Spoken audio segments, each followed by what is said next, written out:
Par rapport au véhicule dont je parlais juste avant, je vais pouvoir introduire Hugo Nicolai, qui lui, son véhicule est un petit peu particulier, et je pense qu'il va pouvoir nous parler très bien de son rapport très particulier avec les diplômes. Donc je vous demande de bien accueillir Hugo Nicolai.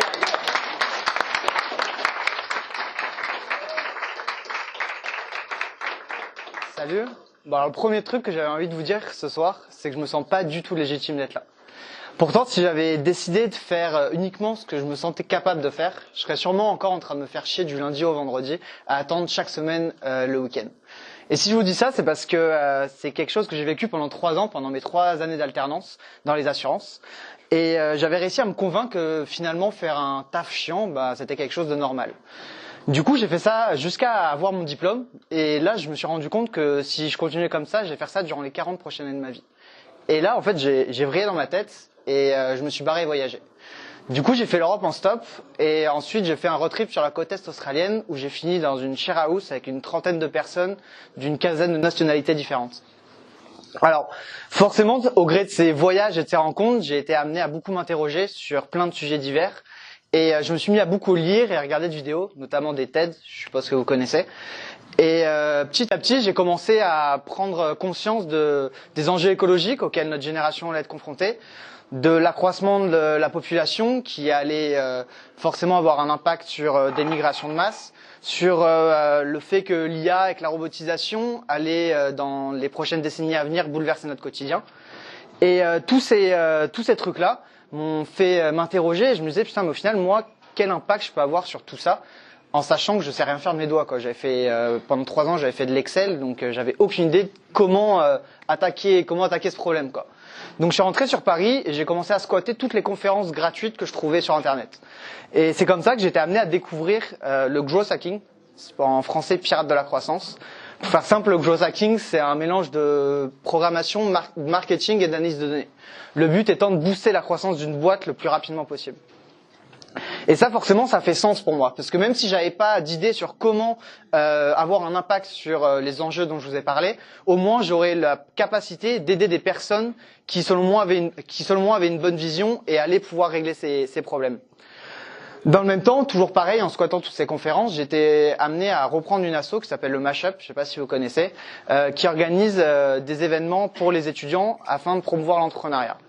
Et du coup, alors que je savais vraiment rien faire, je me suis retrouvé à devoir organiser des événements de 300 personnes, à interviewer des speakers sur scène, à aller démarcher des fonds d'investissement pour qu'ils fassent partie du jury, à aller chercher des startups pour qu'elles viennent pitcher, à trouver des partenaires pour financer les événements. Et c'est justement en allant démarcher comme ça des partenaires que je me suis retrouvé à discuter avec le CEO d'une boîte qui a été intéressé par ce que je lui disais et qui a voulu en savoir plus sur moi et qui m'a dit que il était prêt à me prendre en stage en growth hacking dans sa boîte. Sauf qu'évidemment impossible de trouver une convention de stage, donc je me suis dit pas grave, je travaillais pour lui gratuitement. Donc je me suis trouvé comme ça à travailler pendant 5 mois gratuitement dans cette boîte, jusqu'à me rendre compte que finalement le fait de pas savoir programmer, ça me bloquait vraiment et que ça m'handicapait. Du coup je me suis barré en me mettant en tête de faire l'école 42. Et en attendant de faire la piscine, qui est le concours d'entrée, je me suis dit pourquoi pas écrire un article sur le growth hacking. Ça me permettrait de voir, d'assimiler ce que j'ai vraiment compris, les connaissances que j'ai acquises. Et de 2, comme j'avais tout appris sur Internet, je me suis dit que ce serait quand même bien aussi moi aussi de partager ce mouvement et de retranscrire, à mon tour, de donner gratuitement des connaissances pour que les gens puissent se les approprier. Et à ma plus grande surprise, cet article a vachement buzzé, il a fait plus de 12 000 vues et je me suis retrouvé à aller le faire en conférence à un festival d'entrepreneuriat à Nantes. Ensuite, j'ai fait la piscine, j'ai été accepté à 42 et le temps de rentrer dans cette école, je me suis dit pourquoi pas écrire un article sur cette fois-ci mon parcours, ce que j'ai fait pendant ces 2 ans et montrer qu'au final, t'es pas forcément obligé de suivre un parcours scolaire classique pour réussir à atteindre tes objectifs. Et si je vous raconte tout ça, c'est simplement pour vous montrer qu'en fait 90% de ce que j'ai fait ces 2 dernières années, je ne me sentais pas capable de le faire.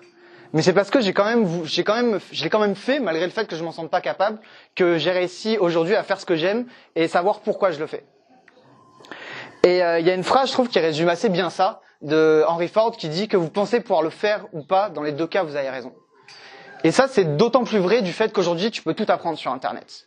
Quand je suis né, il y avait moins de 0,5% de la population mondiale qui était sur Internet. Aujourd'hui, on est à la moitié du globe à y avoir accès. Michel Serres parle de troisième révolution anthropologique de l'histoire. Après l'écriture, qui a permis à quelques personnes de communiquer avec quelques personnes, l'imprimerie, qui a permis à quelques personnes de communiquer avec tout le monde, le numérique lui permet à tout le monde de communiquer avec tout le monde. Du coup, le monopole de la connaissance est révolu. Aujourd'hui, tout le monde peut apprendre ce qu'il veut, quand il veut, où il veut. Par exemple, moi j'ai suivi le cours d'entrepreneurship de Stanford, qui est donné par Y Combinator, qui est le plus gros accélérateur du monde. C'est eux notamment qui ont laissé Dropbox, Airbnb ou Reddit. Ce cours-là, je l'ai suivi gratuitement de chez moi sur mon canapé sur YouTube. Enfin ça, c'est un truc qui aurait jamais été possible il y a encore 15 ans de ça. Et ce qui est le plus ouf avec toutes ces données, avec toutes ces informations disponibles sur Internet, c'est qu'elle double tous les 2 ans. On est rentré dans ce que Idriss Aberkan appelle l'économie de la connaissance. Une économie régie par la simple règle que la connaissance devenant universelle, le seul frein à son apprentissage devient l'envie. Et c'est pour ça que je pense qu'il est super important de choisir ce qu'on a envie d'apprendre et être passionné par ce qu'on fait. D'ailleurs, si on creuse un peu plus loin, on se rend compte que l'acquisition de la connaissance n'est rien d'autre que le résultat de l'attention et du temps qu'on y consacre. Petit moment de doute. Ouais. Et du coup, je pense vraiment que le meilleur moyen d'être passionné, d'être passionné par ce qu'on apprend, c'est d'y donner un sens.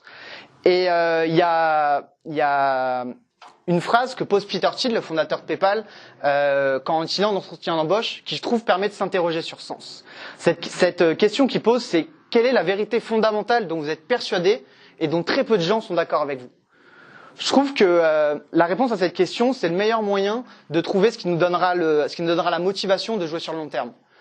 Parce que évidemment, c'est impossible de croire, c'est pas possible de réussir du jour au lendemain. Ça va prendre du temps. Et plus on voudra avoir un impact important, plus ce temps va être conséquent. Et alors forcément, il va y avoir des moments de doute, des moments de démotivation. Et c'est pour ça que pour essayer de réduire au maximum ces moments-là, j'essaye d'appliquer quelques règles, des règles que j'essaie de m'appliquer en permanence. La première, c'est toujours oser, non pas pour réussir, mais pour vaincre la peur de se foirer. La deuxième, c'est toujours privilégier la nouveauté à ce qui nous est familier. La troisième, c'est de jamais essayer de se comparer avec autrui. Parce qu'en fait, à chaque fois qu'on essaie de se comparer avec quelqu'un, notre comparaison elle est biaisée par le simple fait qu'on ait tous un passé différent. Du coup, je pense que la seule personne avec qui on peut vraiment se comparer, c'est nous-mêmes. Nous-mêmes à un instant T dans le passé, et voir si depuis ce moment-là, on a évolué dans la direction qu'on le souhaitait ou pas. La quatrième, c'est de pas prendre la critique personnellement. Genre, faut bien assimiler le fait que quand quelqu'un nous critique, c'est pas nous qui critique, c'est pas notre personne, mais c'est le travail qu'on a effectué ou le comportement qu'on a eu. Et du coup, en se dégageant de cette critique, on arrive beaucoup plus à l'analyser et elle nous touche beaucoup moins. Et le dernier point, c'est de respecter la chance. Je pense vraiment que la chance respecte ceux qui la respectent. C'est pour ça que je suis en permanence à essayer de donner sans chercher à recevoir et à montrer ce en quoi je crois. Et je pense que ça, c'est le meilleur moyen pour que ceux qui croient en ce que l'on croit nous aident à atteindre nos objectifs. Parce que finalement, faut jamais oublier que toute une histoire de double causalité, qui est que votre futur est autant déterminé par ce que vous faites aujourd'hui, que ce que vous faites aujourd'hui est déterminé par le futur que vous voulez construire. Merci. Bravo.